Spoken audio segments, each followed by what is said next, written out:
எல்லாருக்கும் வணக்கம். இது உங்கள் அப்பிச்சி வீட்டு சமையல் 2.0. இன்றைக்கி நம்ம டேஸ்டியான வாழைக்காய் வறுவல் எப்படி செய்கிறதுன்னு தான் பார்க்க போகிறோம். வாங்க எப்படி செய்கிறதுன்னு பார்க்கலாம். வாழைக்காய் வறுவலுக்கு ஒரே ஒரு வாழைக்காய் எடுத்து இது மாதிரி ரவுண்டாக கட் பண்ணி வச்சுருக்கேன். இதில் 1 ஸ்பூன் மிளகாத்தூள், 1/2 ஸ்பூன் மஞ்சத்தூள், காரத்துக்கு ஏற்ற மாதிரி சேர்த்துக்கோங்க.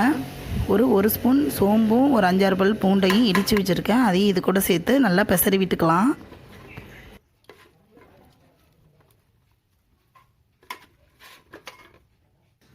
வாழைக்காலை நல்லா மசாலாலாம் சேர்கிற மாதிரி நல்லா பிரட்டி விட்டாச்சு. இதில் தேவையான அளவு உப்பு அதை இது கூட சேர்த்து நல்லா ஒரு பிரட்டி வச்சிடலாம். இது ரொம்ப நேரம் ஊறணுன்னு தேவையில்லை, சும்மா பிரட்டிட்டு நம்ம இப்போ வறுத்து எடுத்துடலாம்.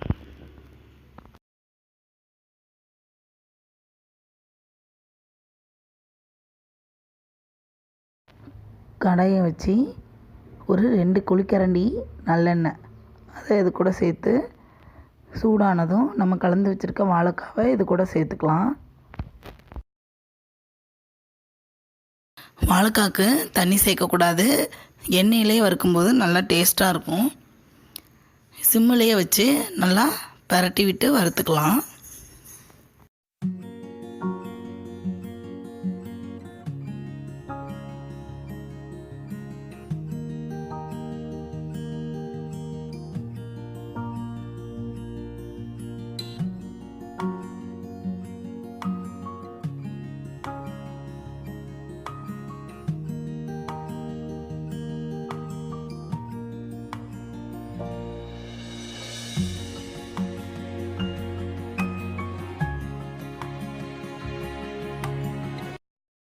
வாழைக்காய் ஓரளவுக்கு வறுபட்டதும் இதில் கொஞ்சமாக கருவேப்பிலை சேர்த்துக்கலாம்.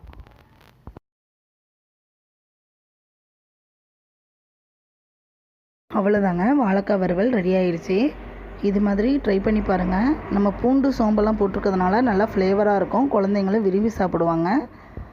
இது மாதிரி ட்ரை பண்ணி பார்த்துட்டு எப்படி இருக்குன்னு கமெண்ட் பண்ணுங்கள், லைக் பண்ணுங்கள், ஷேர் பண்ணுங்கள்.